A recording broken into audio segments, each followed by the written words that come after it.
All right, we're live. What's up, guys? Welcome to the stream. Welcome to the stream. I'm here with my guy, Owen Shroyer. Welcome to the show, Owen. How are you, man?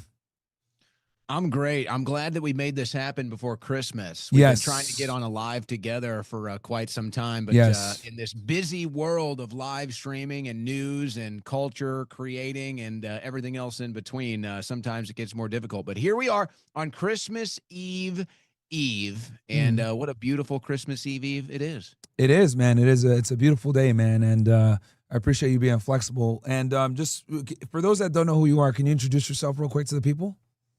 Yes, sir. So I've been in politics, commentary, field reporting, talk show hosting for about 10 years. I actually came from the sports media, but I left the sports media world because I realized I wasn't a kid anymore and I wanted to do something that was a little more important, let's say.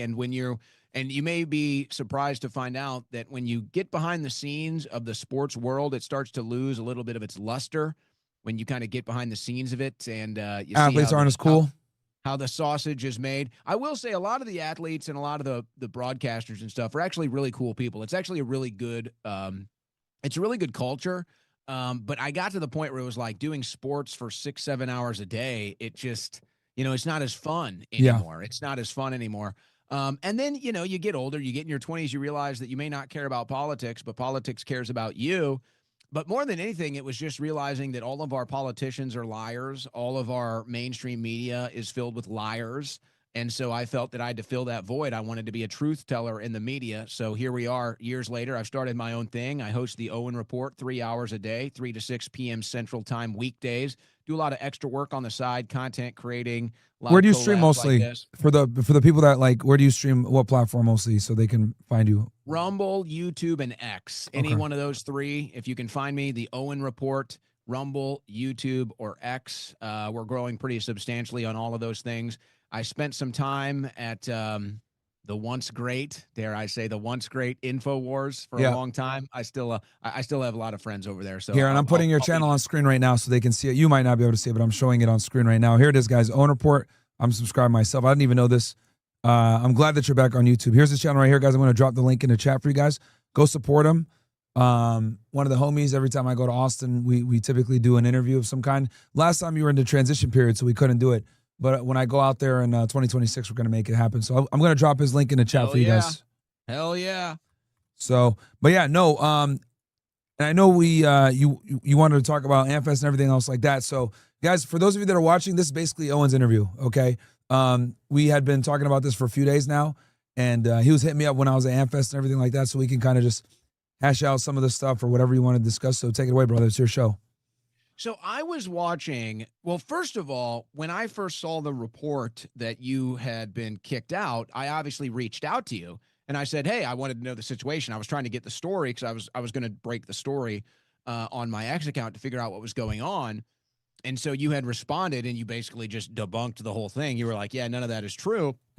And so, of course, I took that to X and I said, hey, I just spoke with Myron. I don't remember the exact. I saw that. Yeah, you said like he's not Somali. He didn't get kicked out. He's not Somalian. He's Sudanese. It was hilarious. He's not Somali. Yeah. So anyway, but what's funny is what's so incredible. And this is why I got into the political media. It's amazing to see what liars people are. So look, if you don't like Myron, if you don't like what he says or anything he stands for, hey, whatever. Okay. I don't think he's going to complain about it.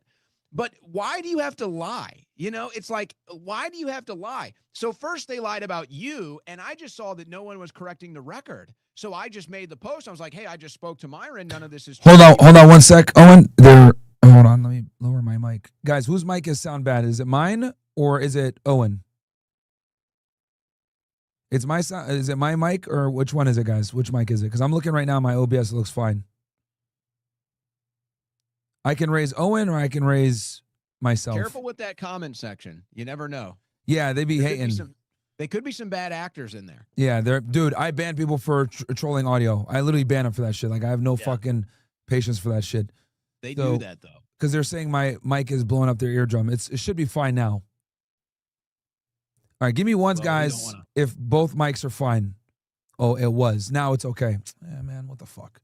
Okay, there's a delay. There's a delay. So, yeah, that's why, dude. These guys are okay. We got it you now. got to be careful. You got to be careful with those chatters. Yeah. So anyway, Sorry about that. so I didn't see anybody correcting the record on your story. So I just posted to X. I was like, "Hey guys, I just spoke with Myron. Here's the case." And here's what's funny. They started attacking me just like they were attacking you. And I think it was one guy in particular who was really trying to blow this case up. And he said, "Oh, who are your sources? Trust me, bro."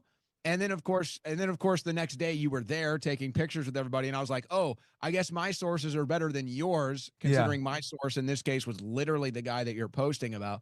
But no, I just, I see that, I'll give Turning Point USA some credit because they did keep it for the most part, open platform and big tent. Mhm. There might be some individuals out there that might have a stink still, and maybe they would disagree with that. But I think overall, largesse, I think TPUSA did a good job of keeping it open for everybody that wanted to be there for the most part.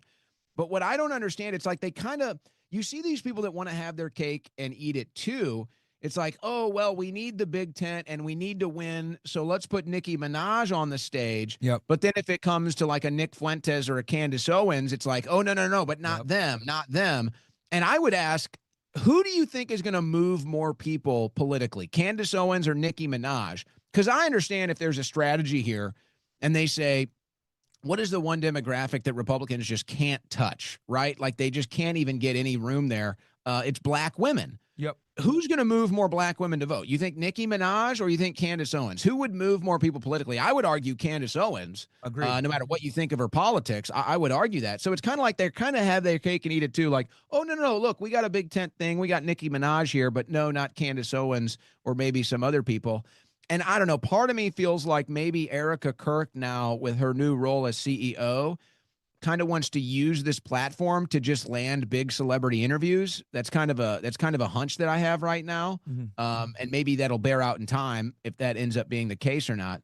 But I do think it's funny. You would know this better than me. It seemed like you were pretty well received, though. Would that be an inaccurate statement? Were you pretty well received at the event? Yeah, I mean, dude, it was, and that's why, so I'll kind of go through it real quick. So what happened was on day one, right? So I got there I'll go through it in meticulous detail. And guys, please go check out Owen Shroyer. I'm dropping a link here in the chat for you guys. He just got back on YouTube. He's the homie. Please go check him out. Used to work for InfoWars, so check him out. But anyway, so I'll kind of just go through the timeline with you, Owen, in detail. So day one, right? I think it was like Thursday, right, or Friday, whatever it may be. We'll just say day one. I get there at like 1 o'clock, right, and I'm there for hours. Right, I'm there until maybe I get there around 12 or 1. I'm there until about 5 o'clock, right? Now, mind you, Fresh, while I was there, sometime in the afternoon had tried to get in, right? Somewhere between 12 and 3 p.m. he had tried to get in. I don't know exact time. He tries to get in, he's there for a little bit, and then he gets kicked out. They don't tell him why he got kicked out, right? He leaves, and he was with Dom. I'm there the whole time, though, right?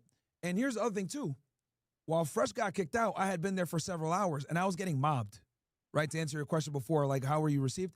I was getting mobbed, bro. I'm not, like, this isn't to brag or anything like that, but literally, I got stopped, like, I couldn't go, like, maybe 60 seconds without being stopped.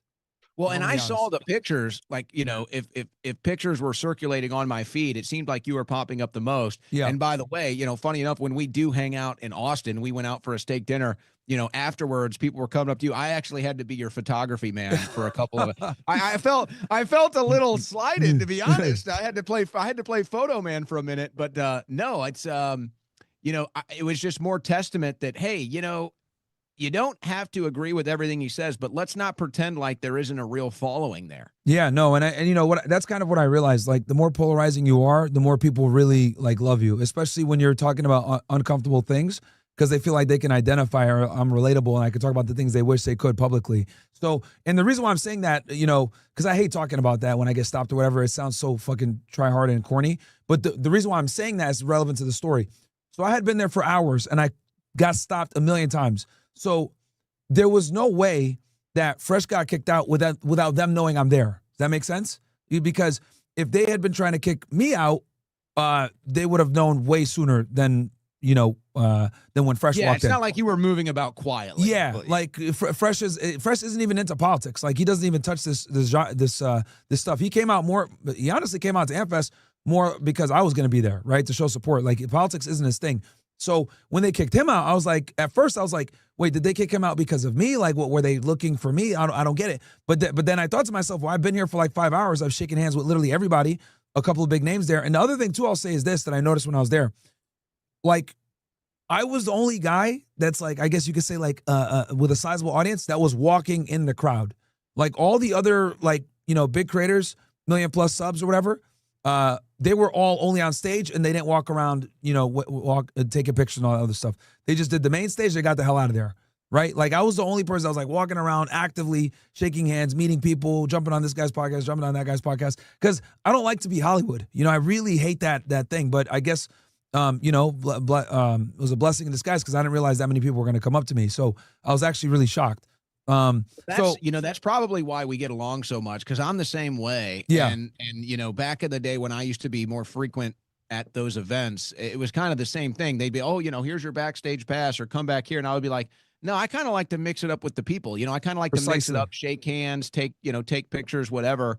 And I don't know. It's like, I don't know if it's a combination of, hey, I enjoy this more, but it's also like, these are the people that actually watch my content. These are the people that want to support me. Like going and meeting somebody like that is way more meaningful than maybe going backstage and shaking hands and having a little trivial conversation with somebody that you may or may not get along with. Those are the people that really, when you feed into grassroots like that, that's how you earn the respect. That's how you earn the following. Absolutely. And that's one thing I pride myself on, is not being Hollywood. So, and like I said, I say all that to illustrate that there's no way they didn't know I was there.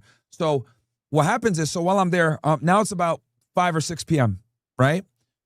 Security comes up to me. Hey, can you just come with us real quick? Now at this point, I'm like, all right, they're gonna, I guess the jig is up. They're gonna kick me out too. It is what it is. So I walk over with them, right? I'm not gonna cause a scene. I'm not gonna be an idiot. I'm not gonna align with the stereotypes. So I was like, yeah, sure. Let's go. And it's funny because I was out in the main area shaking hands and taking pictures and stuff. And that's when they walked up to me, right? 5 hours later at this point. So I go down to the escalator with them, right?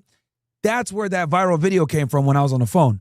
So as I'm there, right, waiting, they say, hey, can you just pass me your pass? Now, this is also very relevant. My government name is not Myron Gaines, obviously, right? So, and it's a unique name. It's Amru Fuddle, right? My government name. So when you come into Turning Point, you have to use your government name. So when I gave him my placard, because I went there with Uncensored America, who you're also very familiar with, Sean and all them. I went there with them. I had a sponsor badge with them. When I gave it to them, they're like, wait, what? And that's where the confusion was, because they were under the impression that I was like using maybe a different name or whatever, or I didn't have the right credentials. But it's just that I used a different stage name. And the other reason why I didn't take offense to this is because they had heightened security for this event. I mean, we're talking about the first event after Charlie was assassinated. So security was high. Cops were there. I saw a couple feds. Like, they had a lot of security there. So I didn't take it offensive, because I was like, look, security's heightened. There's a name discrepancy. They're just checking it out. And that's where I was sitting there. And when I was on the phone, I was actually on the phone with my guy, Gary. And Gary came over to see what was going on. My manager. The numbers guy? That's the numbers guy. Yep. Yeah, I think I saw an aftermath video with you two from that. Yes. So he came over to see what was going on, and he spoke to them as well. And they cleared it up. I'm waiting there, or whatever. And they grabbed someone from Turning Point, one of the higher end staff. I met with the guy. I'm gonna keep his name private. Very nice guy. Spoke with him, and he was like, "Hey man, sorry, there was a misunderstanding with the names. Just please don't go too crazy, whatever." I was like, all right, cool, no problem. And that was it. I just went back to doing business. And I was maybe there for like 5-10 minutes at most. But that's the clip that everyone is like saying, oh, look, he did. Some people said, number one, either I got kicked out, or B, I couldn't get in. But I had already been in there for hours at that point, right? So I show up the next day. That's the Cookie Monster hoodie day, right? So day one, right, I'm there with a T-shirt because I gave my hoodie to a supporter, actually, right? I met a kid. He said, hey, I'm in the OSS. I love your content. I gave him my hoodie. I had a Back to the Kitchen hoodie, right? Gave it to him. That's why I had the Fresh Fish shirt when they stopped me. Then next day, I show up with the Cookie Monster hoodie. Obviously, I didn't go there thinking like, yeah, let me go viral. Yes. Like, I showed up with the Cookie Monster hoodie because it's a fucking dope hoodie, right? So I show up. I'm sure sales are up. I'm sure the sales are doing they are. Yes, it stores right now, guys, by the way. 271K is the promo code, 6% off. There you go. So some idiot in the chat says, Slim Ryan says, Gary manages a lot of like property, disgraceful. All right, let me clear this up real quick. For all the fucking pieces out shit out there, because I get a lot of slack for working with Gary. Let me make this crystal fucking clear to everybody. Gary is my guy. Gary makes sure when I say the crazy shit that I say, that no one fucks with me. You guys understand that? Right? Oh, he's your handler, whatever. Motherfucker, no one handles me. He makes sure that no one fucking comes after me. He doesn't give a fuck. Right? He stands by me 100%. He's anti-Zionist. I don't give a fuck if he's a Jew. Oh, he's Jewish. And? Wait, since when did I tell you guys I hate Jews? No. He's a good dude and he stands by me. We don't have to agree on numerology. We don't have to agree on certain topics, but he's a good dude. He's a family man. He's stuck by me. He's helped me out when other people didn't. So for anyone that talks shit about Gary, fuck you guys. Because when we're in the fucking background grinding and doing all the things that we do, Gary's there. You bitch ass niggas aren't, so shut the fuck up. I don't turn on my friends ever. And it's very annoying how people say all this bullshit, because I'll tell you this, when I made that phone call and he showed up, and he was there. That's the type of guy Gary is. So for all the people in here hating and all this other shit, they're fucking retarded. But anyway, I digress. So day 2, I come with the Cookie Monster hoodie, right? Obviously they're mad. What is this guy doing back here? I thought he couldn't get in. I thought he got kicked out. And I'm there with Fresh now, right? So they're livid. So I take a picture so Jack comes up to us, right? Because Jack actually had talked to some people behind the scenes for us as well. Shout out to Jack Pozobic. Nice guy. So friendly, right? We take a picture together. I did not know that people were going to zero in on the fucking hoodie and get pissed off, right? And I'd taken a picture with a bunch of other people too. I took a picture with Emily from Saves America, with a bunch of podcasters. I took something with the Quartering, everybody. And I guess people got pissed off and they're like, oh, he's still here. Let's bitch about this now. He has a hoodie on and it's anti-Semitic. So that's kind of how all that transpired. So when I wasn't kicked out and they saw me on day 2, they were pissed off. That's why I think I went viral. I just love watching people jump to the conclusions when I know that they're wrong. And so when I saw people piling on, like Dana Lash, like, come on, Dana. I mean, I'm not so surprised by her. She was the Never Trumper from 2016. But it's like when I see all these people piling on, it's just like, hey, you guys know you're not even right. Like, you know that you don't even have your facts right here. And but they don't like truth tellers. I would imagine. Did you see that Stop Anti-Semitism shared your hoodie? Did you see that? Yeah, I did. Oh, what the hell happened? Sorry, my camera just turned off. Yeah, no, I did. It's too hot. It's too spicy. Yeah, no, I did see that, dude, and the ADL did too. Like a bunch of. You got a double. You got a double tap. Yeah, ADL. I'm sure SPLC is gonna. They're gonna come by right after. Congratulations, man! This has to be great for sales. I mean, I don't know the margins on those hoodies, but I mean, these got to be record sales for you. Yeah, it's good, man. It's good. And my thing is, I put the promo code to just kind of give them like the middle finger, like you guys are not gonna tell me what to do or what I can and can't say and shit. So, but yeah, I mean, yeah, it went viral or whatever. It is what it is, right? People just were pissed off because I guess the rumor was false, and like everyone like made these YouTube videos, and I noticed too because like you were saying this earlier, so many people made videos talking shit, but like no one corrected the record after when it was clear that they were lying. And I tell people, I encourage anyone, if you know a YouTuber that made a video on me saying I got kicked out and then didn't clarify to y'all that they were wrong, you probably shouldn't watch that person anymore because it's very clear that no one has any type of journalistic integrity. And that's the problem. I would say like one of the main problems that we have when it comes to content creators versus established media, like content creators have like no journalistic integrity at all. At least with like Fox, CNN, whatever, they try, right? With influencers, there's no oversight. So they could say whatever they want with zero evidence and people are going to tune in. So that's that's really one of the main negatives I've seen with, getting your news from influencers. You got to be able to trust the guys. So I encourage anyone, if anybody told you this bullshit, like I got kicked out or I didn't get let in or whatever, and they haven't corrected the record, you should probably stop watching them, honestly, because this is a big exposure. They doubled down. They doubled down because that was my first instinct when I saw it, because I was like, okay, I'll chase this story. So I just sent you a message. I was like, yo, what happened? That was my first instinct, was just to figure out what really happened, to go to the best source, which would be you. Mm-hmm. And then they doubled down and said, oh, no, I was wrong. And then I had to double down on them and say, I guess my sources are better than yours. Yeah. Here's another thing that I think, and this event, this Amfest was still kind of Charlie Kirk's creation. When they built this and did the guest list and the speaker list, that still had Charlie Kirk's fingerprints on it. So we're still kind of in the era of the events that Charlie was able to kind of create and formulate himself. What's going to be interesting, because this is where I see it going, what the older generation conservatives, or kind of the establishment conservative types, what they don't understand yet is that we like big tent politics. We don't mind rubbing elbows with people we think are controversial or people we even disagree with. We kind of like it. And I mean, you look at somebody like a Jack Posobiec, who's about as establishment, anti-establishment media as you get, and he has no problem rubbing elbows with people that might be considered controversial. Yeah. He has no problem going mainstream either.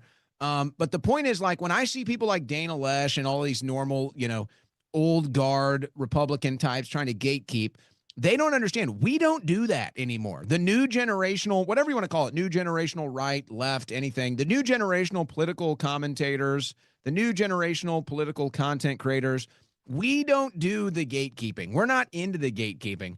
And it seems like their effort, because let's be honest, the one area where the gatekeeping is really happening on the right is on the Israel issue. They want to keep 100%. anybody out. They want to keep anybody out that isn't all in for Israel. And so they try to turn it into some anti-Semitic thing. That's the angle that they're using, but it's just not working. And so they see this failure. They see this failure to gatekeep. And I think that that's why it's almost like a denial, right? It's almost like no, Myron wasn't allowed. Like, it can't be. Like, nobody would have let Myron in there. It's not. It's like, no, you don't understand. We aren't like you. We like to hang out with everybody. And I think it's better for the overall cause. I had a debate earlier today with a guy named David Cate. You may be familiar with his work. He's kind of up and coming right now. He's on the right. He's definitely pro-Israel. And we had a pretty solid conversation. It got into a heated debate at times. But, what we kind of realized at the end is, like, the difference. I think the difference between the new generation of political commentators and whatever is left of the old guard, it's like we don't really, at the end of the day, we all kind of want the same thing. Like, we may have a different path or an idea or vision of how we're going to get there, but we all kind of want the same thing. Like, we just want to be left alone. Mm-hmm. We just want to be left alone. We want to be able to hang out with whoever we want to hang out with. We don't want to be browbeat. We don't want to be henpecked. We don't want to be gatekept. We don't want to be censored. We like the controversy. We like the debate. And I think that the old guard is kind of scared of that. I think that they're scared of that. And maybe that's because they know that that's just a sign of them getting replaced. And I think, politically speaking, Myron, I think we're 2 election cycles away from that transition being complete. And trying to cater politics and messaging to boomers, I'd say we're 2 election cycles away from that transition being over with. Bro, I cannot agree. I mean, me and you we've talked so much off air and all this other stuff. I can't agree anymore. I see eye to eye with you on this topic 100%. Like, the main differentiating, factor is, are you pro-Israel or not? And the old guard, like you said, the neocons, the people from the early 2000s, et cetera, those boomers are on their last leg. And I agree with you that 2028 is probably going to be the last election, if we keep going at this rate at least, where Zionist influence is going to be crazy. And I'll tell you this, Owen, because I called this a couple months ago. I said, if Mamdani wins mayor of New York City, be prepared for not just the Democratic Party, but eventually the Republican Party to stop supporting Israel. The Democratic Party's already there. I've already seen candidates saying, I don't take AIPAC money now, right? Even Gavin Newsom is starting to be more secretive about where he gets his money. AIPAC is trying to funnel through other organizations to pay politicians. Yeah. So I think that's going to be, for the Democrats at least, that's going to be one of their main tools that they're going to utilize to get back into the office. I agree with you that this probably won't take place at the Republican Party until 8 years, 2 election cycles from now. But for the Democrats, they're absolutely going to use it in 2028. And that kind of worries me, because if J.D. Vance runs, because I was having this conversation on, I think with Tim Pool, if J.D. Vance goes against Newsom might win, bro. Like I don't think, unfortunately for Vance, very who unliked. who I like Vance, Uh-huh. you know, and I think he's probably about as close to one of us that's left with Trump's ear. I just don't think anybody from this administration is going to be electable at this point. I mean, it'd take a miracle after this Christmas disaster of the Epstein files. Yeah. It would take a miracle for anybody from this administration to get elected. But let's go a little bit more into the weeds here, Myron. Mhm. When AOC got elected, I think it was 2018. Yep. You know, that was the first taste that the kind of, let's say, radical far left got of, oh, okay, we're in the door now, right? We're in the door now. And you saw kind of like, you know, some of the Gavin Newsom types were like, okay, we'll kind of welcome you with open arms. And then there was the Chuck Schumer, Nancy Pelosi types were like, hey, hold on there, youngin'. Like, not yet. It's not your time yet. And so they kind of calmed AOC down. They kind of tampered it down. They still delivered a bit on the message, but the policy just wasn't there. They go with Joe Biden. Harris obviously fails. So now they're kind of recalibrating. Now, I do agree the threshold moment was the Mamdani victory. Yep. And maybe add, you know, Pelosi about to croak and getting out of Congress as kind of the backdrop here. But the Mamdani victory was the threshold moment where they definitely decided, okay, now we're going with the younger generational left. It's time for us to take over the party. Mamdani is obviously going to be a charismatic leader, whatever role he serves the Democrats as the mayor of New York, but they still have an AOC. They got a lot of other communists up and coming behind them. And so I think 2026, actually, I believe the Democrats will run on an anti-Israel message. I think it's going to be very direct. I don't think they're going to mince words. I don't think they're going to hide it. You mentioned the candidates rejecting AIPAC money. Some are actually returning AIPAC money. They're literally cutting a check back to AIPAC from the money that they received. So I think the Democrats, I think they're going to run on that in 2026. I anticipate they'll be victorious. Now, I don't know if you can credit that one policy alone. I think the damage done by the Trump administration is maybe more to blame. The lack of action from Republicans would be more to blame than whatever message they go with. But I do think 2026, the Democrats are going to run on the anti-Israel message. And then, like you said, are the Republicans going to see that and adapt for 2028? Or are they going to say, no, not yet? Let's stick to the old guard and then lose in 2028? But to me, this is inevitable. It's inevitable where it's going. And I think the bullying and the intimidation factors are eventually just going to be overwhelmed by the sheer numbers. The sheer numbers are just not on the side of the Israeli lobby. The sheer numbers are not on the side of any foreign policy that supports more foreign aid or more foreign war. And so I anticipate that this will happen. And if I want to go a little deeper, I say every single president, except Biden, because they stole that election. But if you look at Obama and you look at Trump, really, they won on going against the foreign policy. Like, you could argue that Obama and Trump both won because they were against the current status as far as foreign policy is concerned. Yep. So I don't expect that trend to change. Whoever gets elected in 2028, if you run against the current status quo on foreign policy, I think you win. Yeah, and I think that's going to be the tool that the Democrats use, because what we've basically seen, and I love how you mentioned like Nancy Pelosi, Chuck Schumer, these like old guard Democrats, right? What they're being replaced now by socialist Democrats, right? Yeah. And it's important also to know, if you look at all the biggest left-wing streamers, they're also socialist Democrats. You look at Kyle Kalinske, Hassan Piker, Dean Withers, Harry Sisson, like all these dudes are socialist type Democrats, unlike some of the old guard Democrat commentators like a Dave Pakman, right? That won't talk about Israel, but he's been around for damn near 20 years. So we're not only seeing this shift, you know, at the political level, but we're also even seeing it at the commentating level, where the Democrats, I think, are going to lean on the Republicans made life unaffordable for you. We're going to make sure that you get health care. We're going to make sure that you guys have access to groceries and food. We're going to make sure that the government subsidizes so food is affordable. We're going to get you guys free transportation. And we're also not going to take money from Israel. I think this is going to be the mantra that the Democrats are going to campaign under, because they've lost the young men, right? So the old guard, Democrat was like, oh yeah, we're going to lean into race politics and minorities and pro-immigration, whatever. That doesn't work anymore. Now people are going to be more concerned with affordability, foreign policy, and not, being not participating in a genocide. Right. So because that's like a really big weak point for so many progressive commentators that are pro-Israel, is being pro-Israel is completely antithetical to progressive values. I mean, you're literally supporting an apartheid ethno-state that's conducted a genocide. I mean, even us over here on the right, we understand that. Normally conservatives don't use this type of terminology, but the truth is the truth, right? I don't mean to sound like a leftist, but that's what Israel is. It's literally a supremacy ethno-state that is running an apartheid. So that just did a genocide. So to be a progressive now at this point, I think the Mamdani campaign sealed the deal. Leverage social media, leverage being anti-Israel, leverage affordability, leverage socialism, and I think that's how they're going to be able to bring people in. And I think that's this tool they're going to use to bring the young men back, because their crazy woke ideology of just tolerating a whole bunch of BS. Oh yeah, let's let gays marry, let's do this, blah, blah. Let's let women run things. That ostracized young men. And that's why so many young men are more conservative now, because, and me and you are a bit older. I always say millennials, like in our age group, we messed it up for everybody else. Like we were the ones that put Obama in. We were the one that put in this, race politics, everyone's equal egalitarian mindset in everyone's minds. And luckily the young guys now, they're way more based than we were when we were their age, So, yeah. For the record, I never voted for Obama, just for the record. Yeah. But I mean, me, I'm older. I'm a little older than you, but yeah. But it's not, well, I could have in 2008. Twice. Yeah. I could have twice.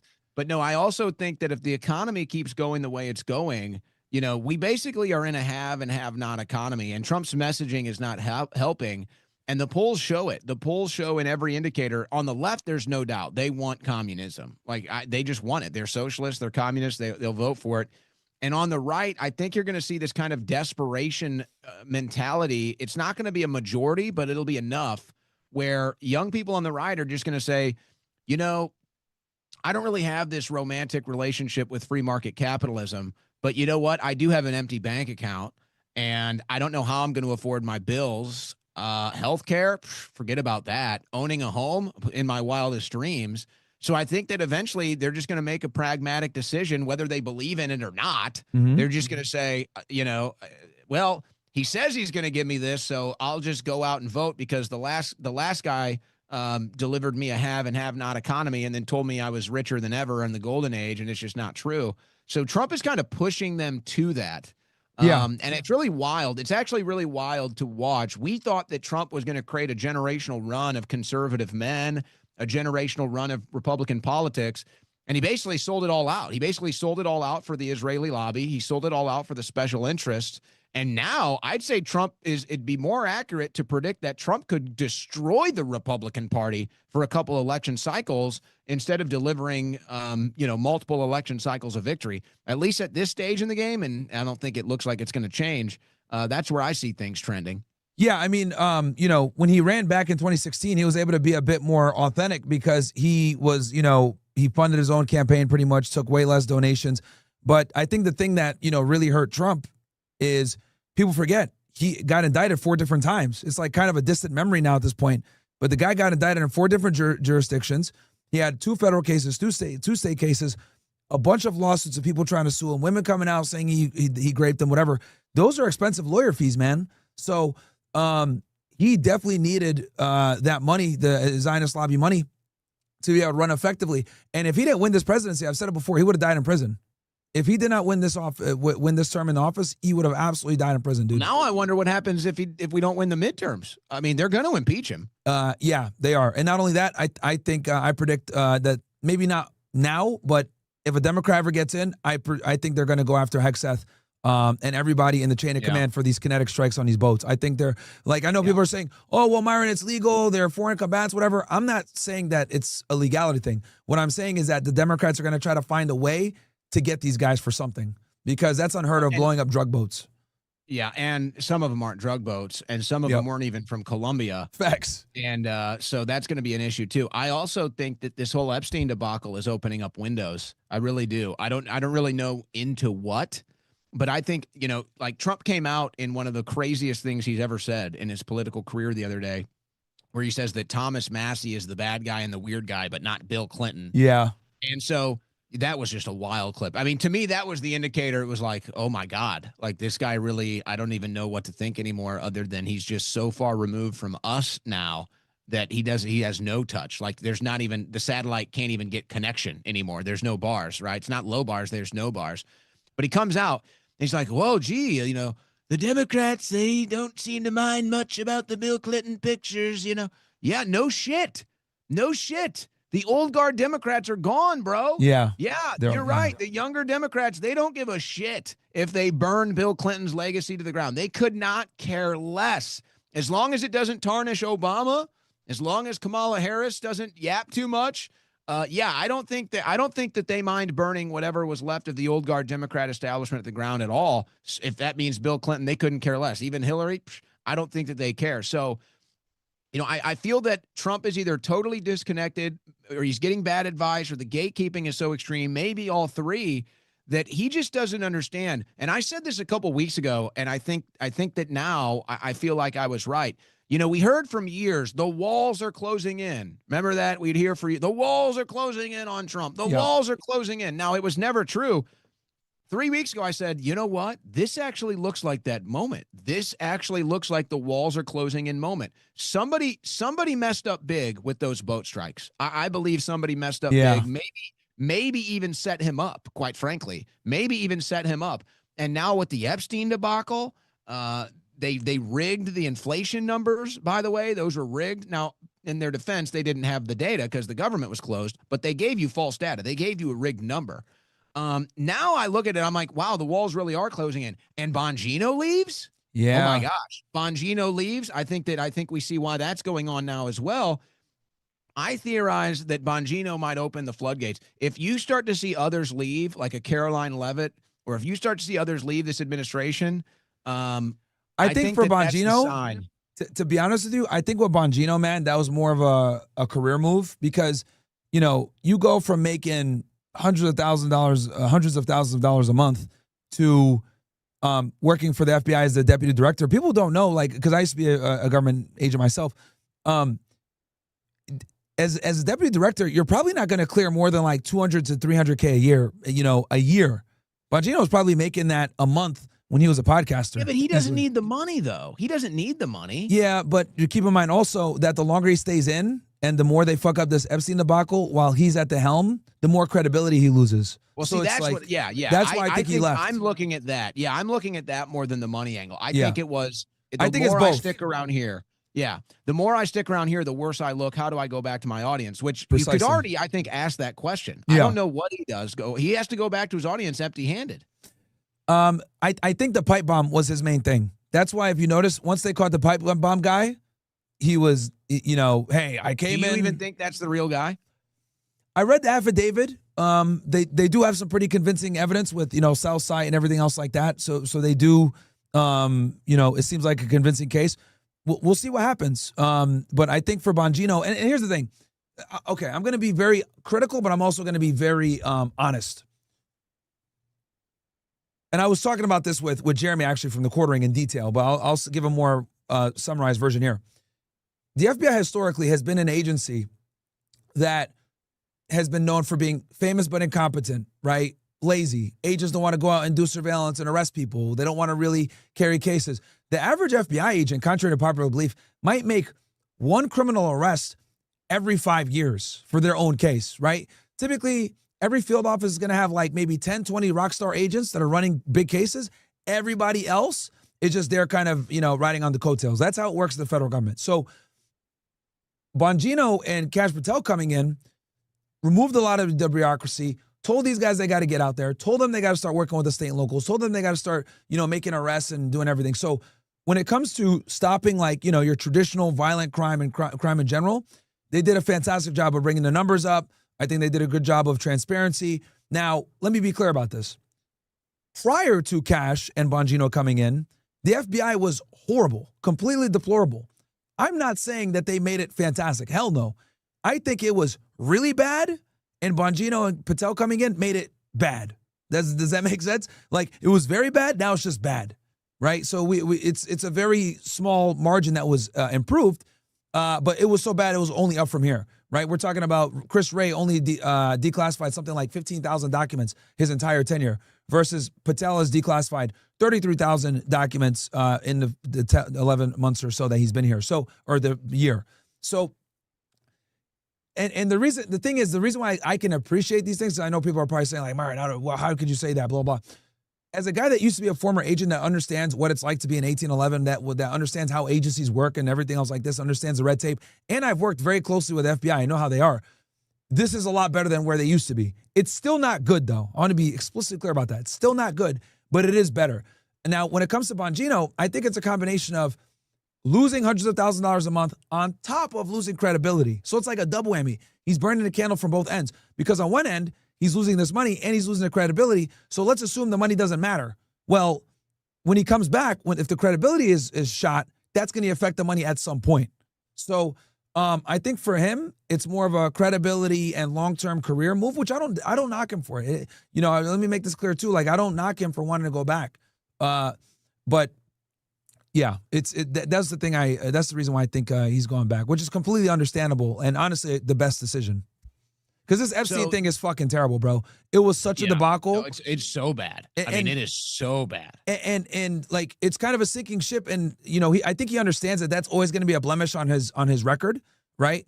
And he's just getting out early. But I think with Cash and Trump and everything, this is going to follow them. And the thing that sucks is Cash Patel has done some good work, bro. He really has. Like, if you look at the numbers, like, again, I can analyze the numbers because I used to do this type of work.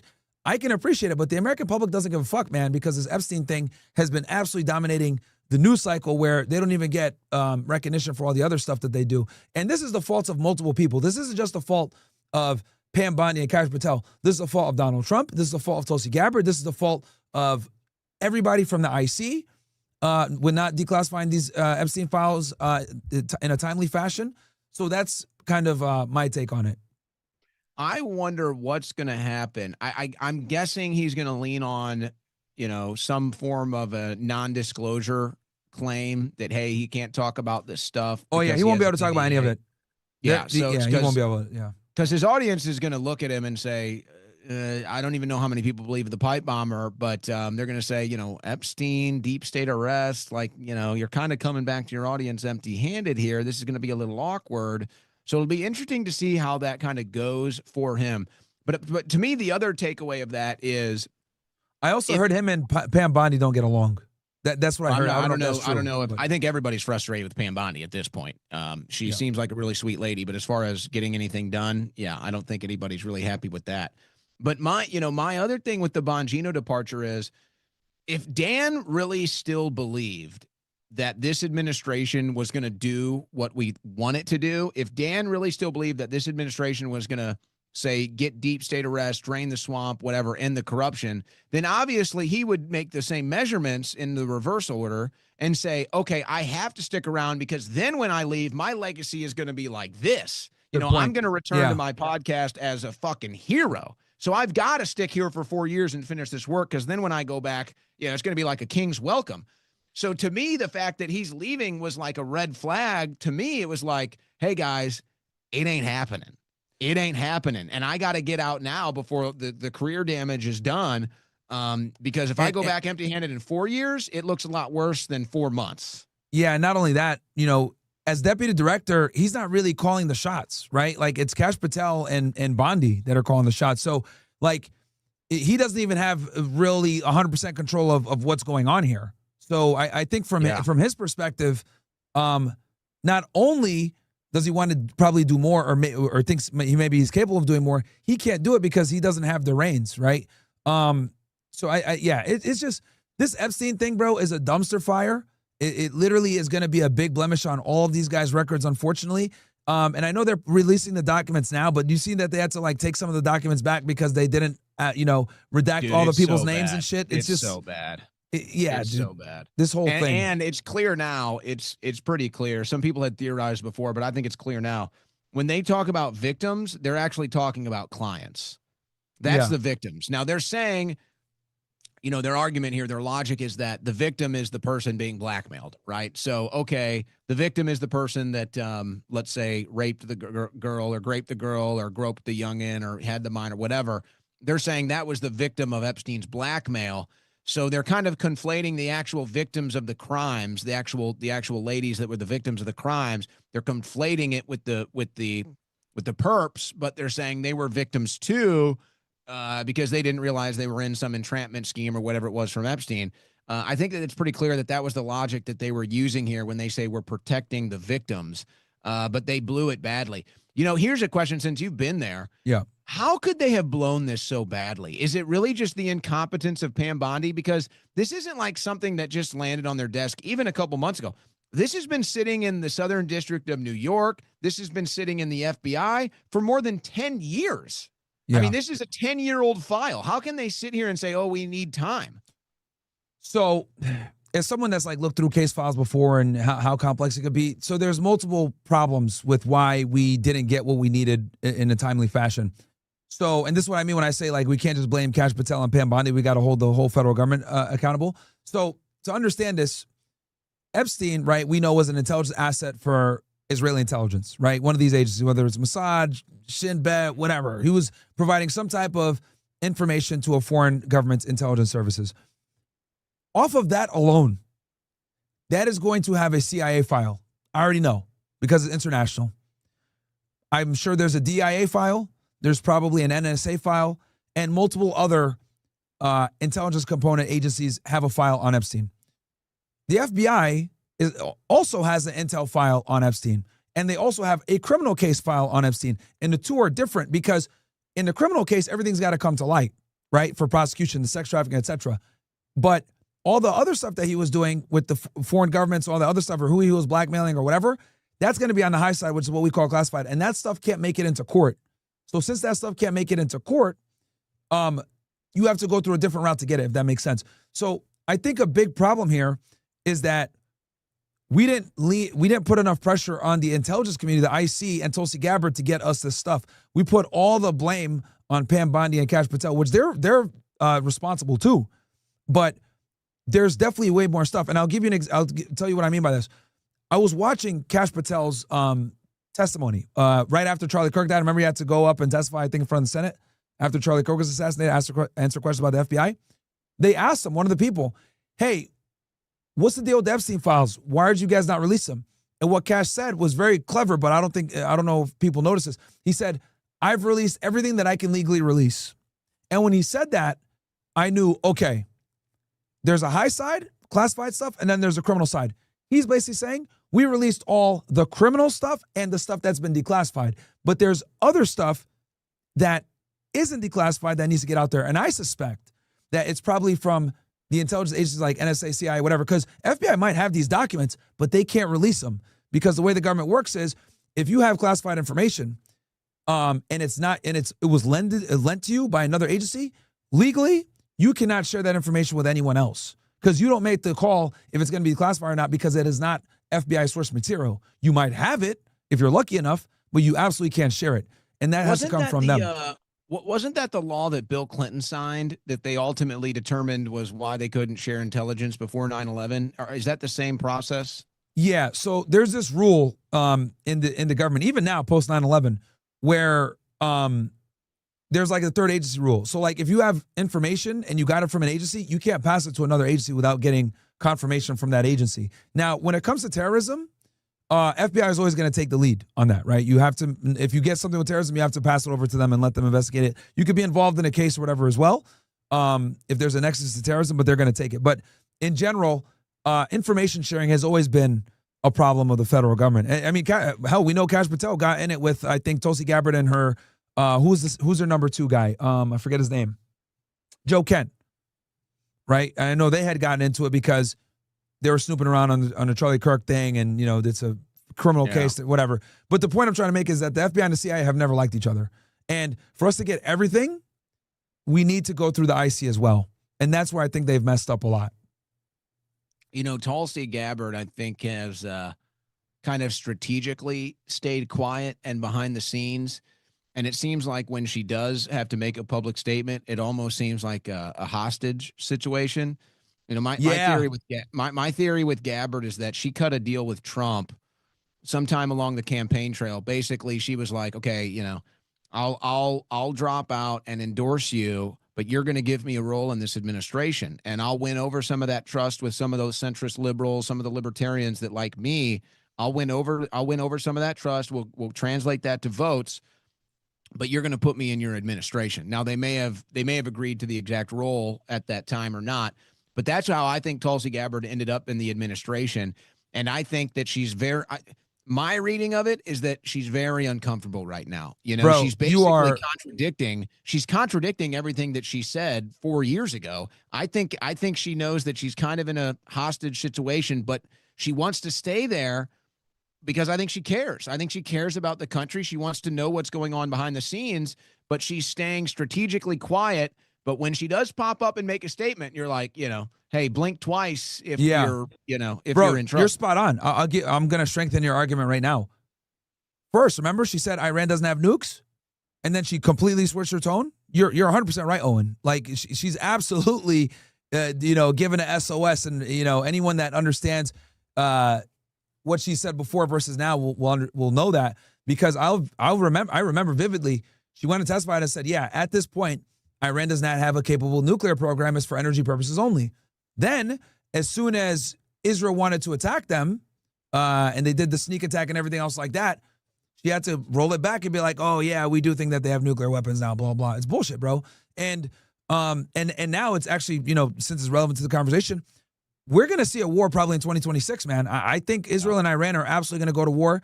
They've both been mobilizing. Netanyahu's coming to the White House very soon. And they're using the guise of, we're gonna come and talk about Hezbollah and Lebanon and disarming Hezbollah, which for my audience, guys, I'll cover this in more detail. Don't worry, after I talk with Owen. But what I really think they're gonna meet about is striking Iran again. They're using the Hezbollah thing as like the main topic, but the real topic is gonna be Iran, because they did this bullshit the last time when he was here in March and he said, "I'm here for tariffs." No, bro, he was there for fucking Operation Rising Lion, which they did 3 months later. So we already have the trend. Show up on some pretense. 3 months later, you're fucking attacking Iran. And I think that's exactly what's going to happen here. And think about it like this. Maybe the Trump administration or Trump himself would have been hesitant or instinctually would have said, you know what, hey, enough is enough. We gave you your strikes. What's something else we can do here? But now, who needs a distraction more than Donald Trump? Who needs a distraction more than President Trump? No one. That's who. Not even Netanyahu. I think Trump needs a distraction more so than Netanyahu. Well, what's a greater distraction than blowing some stuff up? There's no greater distraction than blowing some stuff up. So I agree with your analysis. I think that's going to be, I think we're going to enter 2026 pretty fast, and it's going to be flash, bang, boom, and we're looking at another potential war. And Netanyahu's up for re-election soon.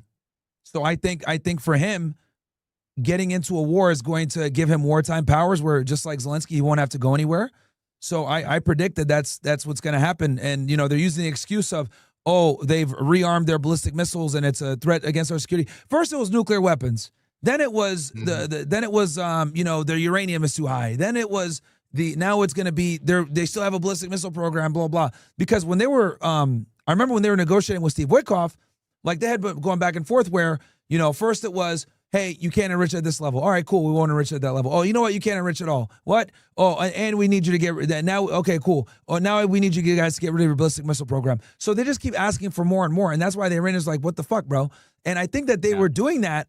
And Trump even admitted this, to stall for time so that to give the Israelis the time to be able to get behind enemy lines and blow them up. And I'll tell you something else interesting too, that I found out. Oh, and I'd love to get your take on this. So John Kirikow, a guy that used to work for the CIA, he went on a podcast like a week ago. Oh, you know him? Dude, I got to get him on my show. Have you talked to him before or not? Yeah, I can probably hook that up for you. Oh, you're the man, dude. I'll look into that for you when we get off here. You're the man. But I'm curious to see if you had seen this interview then. So he did an interview like a week or two ago, and he said that according to his sources, the reason why Trump bombed Iran is because, and bombed the nuclear facilities, etc., is because Israel threatened to use nuclear weapons if the United States didn't. And that's very scary because this isn't the first time that the Israelis have threatened to do this.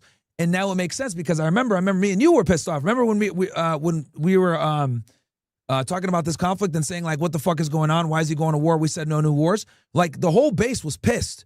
Everybody was like, why are you trying to fight with Iran? This is bullshit. Now it makes sense because then Trump goes on and says, I stopped World War III. None of us knew what the fuck he meant. But what he really meant was, I bombed these nuclear facilities to prevent Israel from using a nuclear bomb. And it gets better. The reason why Israel said, we're going to use nuclear bombs, and the mainstream media never covered this, is because Iran was fucking Tel Aviv up, dude. They were absolutely destroying them. They were bombing the hell out of Haifa. They're bombing the hell out of Tel Aviv. They're hitting all their strategic sites.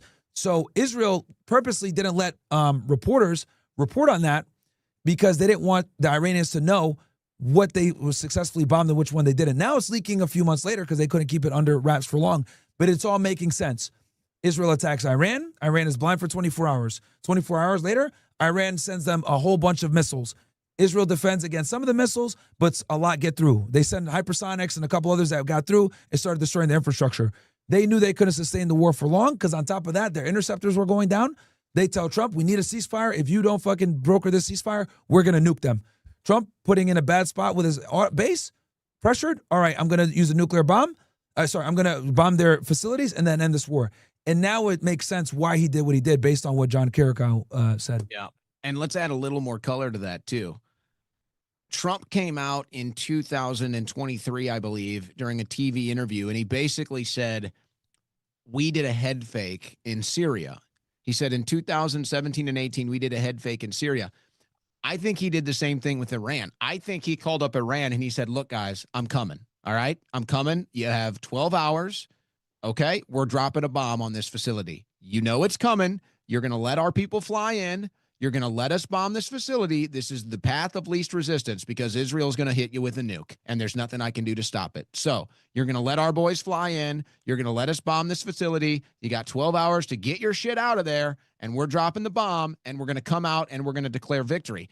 And remember, after that, Netanyahu was like, oh, they didn't really hit it. And Trump was like emphatically like, we destroyed it. Stop it. It's over. Stop. Just stop it. We blew it up. It was like, please don't.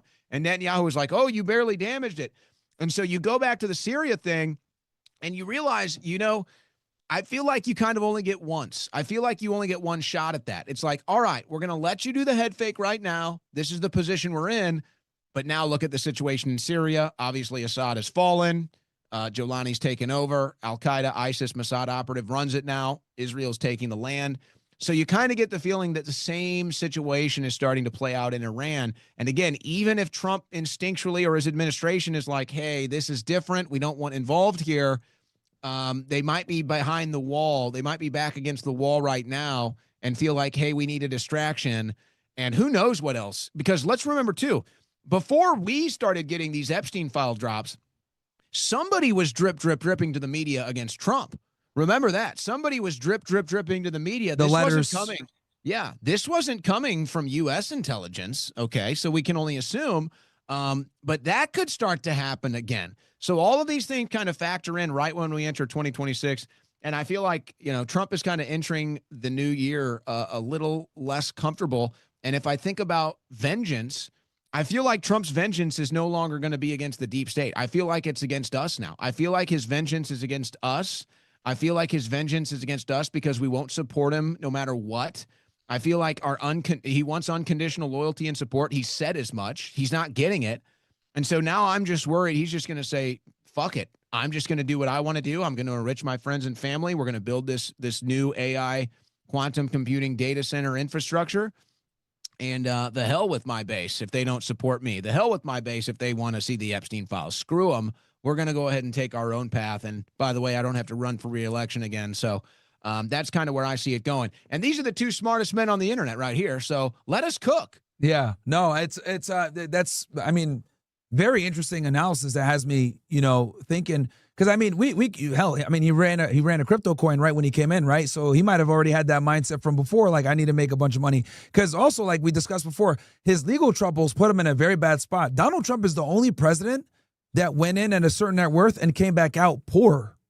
Like, if people forget that every other president that comes in, every politician that goes in making a certain amount of money and comes out a multi-millionaire. Trump went in as like a billionaire, multi-billionaire, and his net worth went down from going up. I mean, obviously he's still very rich. Don't get it twisted. But his net worth went down when he came out the first time. So, and then on top of that, you add all the legal bills and everything.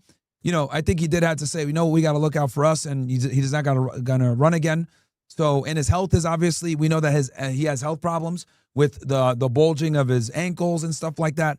So, yeah, dude, we'll see what happens. But I mean, I think a war with Iran is inevitable at this point. The Israelis are already drumming up an excuse, and now it's going to be their ballistic missile program. First it was uranium, then it was their nuclear program, blah, blah.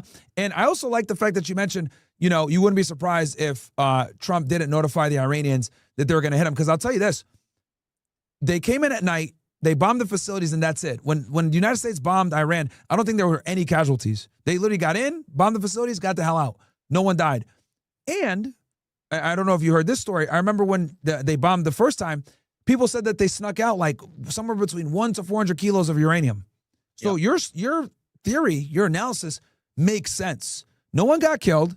They got the uranium out, and Trump was able to end the war as amicably as possible. And then on top of that, what did the Iranians do?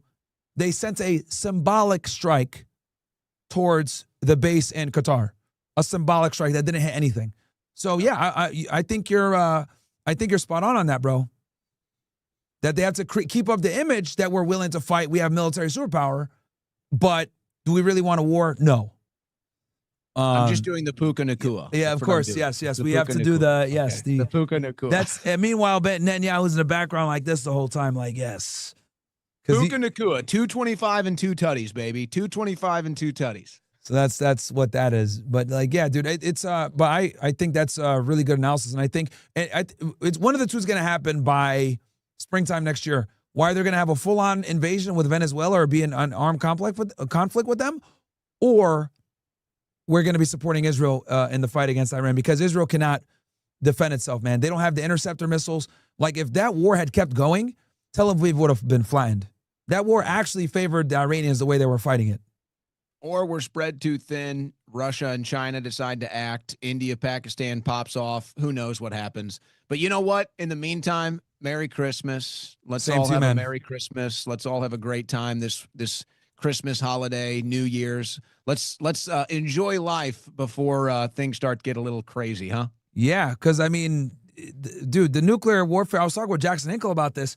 Apparently, Germany's ramping up. Creating military products, and they estimate that there could be this war can go into like 2030. So Germany's like ramping up production. Yeah. So they're telling Europeans to get ready to go to the front lines. Yeah. If you look at like German Twitter, if you look at like European Twitter, yeah, you're right, dude. Like, oh man, it's bad. And like that conflict is what scares me the most because Russia's a very formidable enemy, and they have nukes, and they have them pointed at all of our major cities. Russia's no joke. You know, it's fucking nuts, dude. And I think Trump kind of gave up on it. Like because I was hoping he'd be able to do something. And I know you got to get out of here soon. If you need to get out of here, bro, just let me know when you got to roll. But one of the main reasons I voted for Trump is I wanted no new wars because, you know, it's one thing to deal with inflation and everything else. But I think one of the things that we have zero control over is if we get into a war and it affects all of us, right? You can always make more money, deal with inflation that way, whatever. Yeah, it sucks. You know, affordability's, down. But if there's nuclear warfare, none of this matters. Yeah, and the human cost isn't worth it. And I think that that's what a lot of people on the right and the left have reached the conclusion. The human cost isn't worth it. I am going to bounce now. This has been great. We've been trying to do this. Let's do this again on my show sometime in the year 2026. Hard to imagine I'm even saying that, but that's the case. To all of your listeners, happy holidays, happy new year. Appreciate everybody tuning into this stream. Follow me on YouTube, X, Rumble. Myron, you're the best, brother. No, of course, bro. Of course. And we're going to definitely do one soon for your show as well. And I'm sorry. Thank you so much for being flexible, by the way, bro. Hell yeah. Hell yeah. All right, man. Later. And he is Owen Shroyer, guys. Go check him out. I'm going to show you guys his page right now. W interview.